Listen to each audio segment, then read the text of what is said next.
Integrated ಮಾಡಿದ್ವಿ. ಅಂದರೆ ಮಕ್ಕಳು ಡಿಗ್ರಿ ಓದ್ತಾ ಇದ್ದಂಕ್ಲೇ ಕಾಂಪಿಟೇಟಿವ್ ಎಕ್ಸಾಮ್ಸ್ಗೆ ಪ್ರಿಪೇರ್ ಆಗ್ಬೋದು. ಆ ವಿಶೇಷ ಕಾಲೇಜು ದಾವಣಗೆರೆಯಲ್ಲಿ ಪ್ರಪ್ರಥಮ ಬಾರಿಗೆ ನಾವು ಪ್ರಾರಂಭ ಮಾಡಿದ್ವಿ.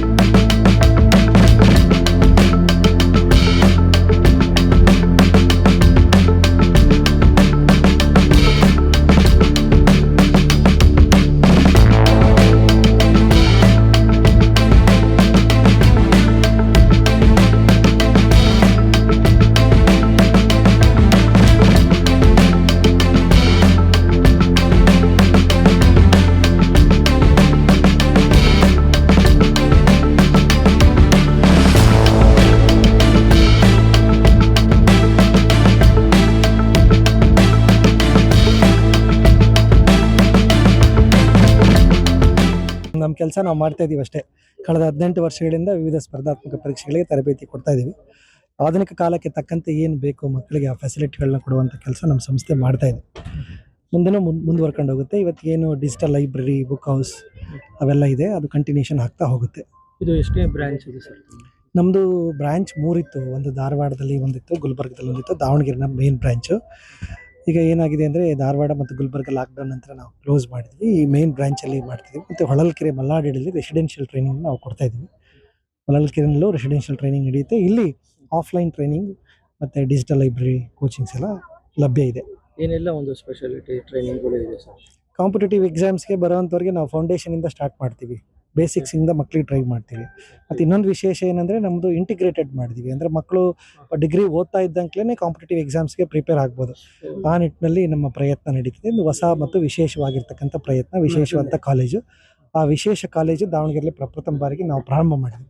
ಸ್ಪರ್ಧಾತ್ಮಕ ಪರೀಕ್ಷೆಗಳಿಗೆ ಸಂಬಂಧಪಟ್ಟಂತೆ ಗೌರ್ಮೆಂಟಿಂದ ಏನಾದ್ರು ಸ್ಪಾನ್ಸರ್ ಆಗೋರಿಗೆ ನಾವೇ ಮಧ್ಯ ಕರ್ನಾಟಕದಲ್ಲಿ ಮೊದಲಿಗೆ ಪ್ರಾರಂಭ ಮಾಡಿದ್ದು. ಈ ದಾವಣಗೆರೆ ಸುತ್ತಮುತ್ತ ಎಲ್ಲ ಡಿಸ್ಟಿಕ್ಗಳಿರಲಿಲ್ಲ, ನಮ್ಮ ಡಿಸ್ಟಿಕಲ್ಲೇ ನಾವು ಮಾಡ್ತಾಯಿದ್ವಿ. ಈ ಬಾರಿ ನಾವೊಂದು ಪೊಲೀಸ್ ಟ್ರೈನಿಂಗ್ ಕೊಟ್ಟಿದ್ವಿ. ಇಡೀ ಕರ್ನಾಟಕದಲ್ಲಿ ನಮ್ದು ಒಂದೇ ಟ್ರೈನಿಂಗ್ ಸೆಂಟರ್ ಸ್ಟಾರ್ಟ್ ಆಗಿ ಬಳ್ಳಾರಿಯಲ್ಲಿ ರೆಸಿಡೆನ್ಷಿಯಲ್ ಟ್ರೈನಿಂಗ್ ಕೊಟ್ಟಿದ್ವಿ. ವಿಶೇಷ ಏನು ಅಂದರೆ ಒಂದು ಇಂಟಿಗ್ರೇಟೆಡ್ ಕೊಡ್ತಾ ಇದ್ದೀವಿ. ಆ್ಯಸ್ ವೆಲ್ ಆ್ಯಸ್ ಬೇಸಿಕ್ ಫೌಂಡೇಶನ್ಸಿಂದ ಕೊಡ್ತೀವಿ. ಲೈಬ್ರರಿ ಫೆಸಿಲಿಟೀಸ್ ಮಾಡ್ತೀವಿ. ಮಕ್ಕಳಿಗೆ ಏನು ಆಥರ್ ಬುಕ್ಸ್ ಬೇಕೋ ನಾವು ಉಚಿತವಾಗಿ ಕೊಡ್ತೀವಿ.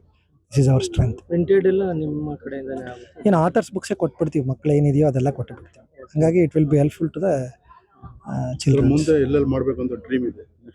ಇದು ನಾವು ಎಲ್ಲಿ ಮಾಡಲ್ಲ. ನಮ್ಮದು ಸ್ವಕ್ಷೇತ್ರ ದಾವಣಗೆರೆ ಆಗಿರೋದ್ರಿಂದ ದಾವಣಗೆರೆನಲ್ಲೇ ಇನ್ನೂ ಅದ್ಭುತವಾದಂಥ ಕೆಲಸಗಳನ್ನು ಮಾಡಬೇಕು. ಶಿಕ್ಷಣ ಸಂಸ್ಥೆಗಳನ್ನು ತೆರೆಯುವಂಥದ್ದು, ಬೇರೆ ಬೇರೆ ಕೋರ್ಸ್ಗಳನ್ನ ಮಾಡುವಂಥದ್ದು, ಆಧುನಿಕ ತಕ್ಕಂತೆ ಏನೇನು ಬೇಕೋ ಎಲ್ಲ ಅವನ್ನ ಇಂಟ್ರಡ್ಯೂಸ್ ಮಾಡುವಂಥ ಕೆಲಸವನ್ನು ದಾವಣಗೆರೆಯಿಂದಲೇ ಪ್ರಾರಂಭ ಮಾಡ್ತೀವಿ. ಅನಿವಾರ್ಯ ಆದರೆ ಮಾತ್ರ ಬೇರೆ ಜಿಲ್ಲೆಗಳಿಗೆ ಕ್ಯಾಪಿಟಲ್ ಸಿಟಿ ಬೆಂಗಳೂರಲ್ಲಿ ಏನಾದ್ರು? ಇಲ್ಲ ಮಾಡಲ್ಲ. ನಾವು ಆಗ 18 ವರ್ಷಗಳ ಹಿಂದೆ 2008 ಮಾಡಿದಾಗ ಬೆಂಗಳೂರಿಗೆ ಮಾಡಿದರೆ ಇಂಥ 10 ಬಿಲ್ಡಿಂಗ್ ತಾಂತಿದ್ವಿ. ಅದು ನಮ್ಮ ಪ್ಲೇಸಲ್ಲಿ ಮಾಡಬೇಕು ಅಂತ ನಮಗೆ ಅಭಿಮಾನ. ಹಾಗಾಗಿ ನಾವು ಇಲ್ಲೇ ಮಾಡೋದು, ಇಲ್ಲಿಂದನೇ. ಎಲ್ಲ ವಿದ್ಯಾರ್ಥಿಗಳು ನಮ್ಮ ಮೂಲಕ ಏನು ಹೇಳ್ತಾರೆ? ಚೆನ್ನಾಗಿ ಓದಲಿ, ಸಕ್ಸಸ್ ಆಗಲಿ. ಪ್ರಯತ್ನ ಮಾಡಿದ್ರೆ ನಿಜವಾಗ್ಲೂ ಸಕ್ಸಸ್ ಇದ್ದೇ ಇದೆ. ಆ ಪ್ರಯತ್ನ ಮಾಡದೇ ಇದ್ದರೆ ಸಕ್ಸಸ್ ಇಲ್ಲ. ಫೇಲ್ ಆದೆ ಅಂತ ಯಾವುದೇ ಒಂದು ಸಂದರ್ಭದಲ್ಲಿ ಇಂಟರ್ನಲ್ ಎಕ್ಸಾಮಲ್ಲಿ ಫೇಲ್ ಆದೆ ಅಂತ ಹಿಂಜರಿಯೋದ್ರ ಬದಲು ಮತ್ತೆ ಪ್ರಯತ್ನ ಮಾಡ್ತಾರೆ, ನಿಜವಾಗ್ಲೂ ಸಕ್ಸಸ್ ಆಗುತ್ತೆ. ಕಾಂಪಿಟೇಟಿವ್ ಎಕ್ಸಾಮ್ಸ್ ಅಂದರೆ ಅನ್ನೋದು ಕಬ್ಬಿಣದ ಕಡಲೆ ಅಲ್ಲ, ಎಲ್ಲರೂ ಸಾಧಿಸ್ಬೋದಾಗಿರ್ತಕ್ಕಂಥ. ನಮ್ಮಲ್ಲಿ 1124 ಹುಡುಗರು ಸಾಧಿಸಿ ತೋರಿಸಿದ್ದಾರೆ. ಅವರೆಲ್ಲರಿಗೂ ಈ ಮೂಲಕ ಅವರೆಲ್ಲರೂ ಇವತ್ತಿನ ಇದಕ್ಕೆ ಅವ್ರ ಕಾರಣರು. ಇವತ್ತು ಏನಾದ್ರು ನಮ್ಮ ಸಂಸ್ಥೆ ಇದೆ ಅಂದರೆ ಈ ಸಂಸ್ಥೆಗೆ ವಿದ್ಯಾರ್ಥಿಗಳು, ಸಂಪನ್ಮೂಲ ವ್ಯಕ್ತಿಗಳು ಮತ್ತು ಪುಸ್ತಕಗಳೇ ಈ ಸಂಸ್ಥೆಯ ಆಸ್ತಿ. ಹಾಗಾಗಿ ಈ ಸಂದರ್ಭದಲ್ಲಿ ನಮ್ಮ ಎಲ್ಲ ವಿದ್ಯಾರ್ಥಿಗಳಿಗೆ, ಎಲ್ಲ ಸಂಪನ್ಮೂಲ ವ್ಯಕ್ತಿಗಳಿಗೆ, ಎಲ್ಲ ಬುಕ್ ಆಥರ್ಸ್ಗಳಿಗೆ, ನಮ್ಮ ಸ್ನೇಹಿತರುಗಳಿಗೆ, ನಮ್ಮ ಬಂಧುಗಳಿಗೆ ಧನ್ಯವಾದ ಹೇಳಲಿಕ್ಕೆ ಇಷ್ಟಪಡ್ತೇನೆ.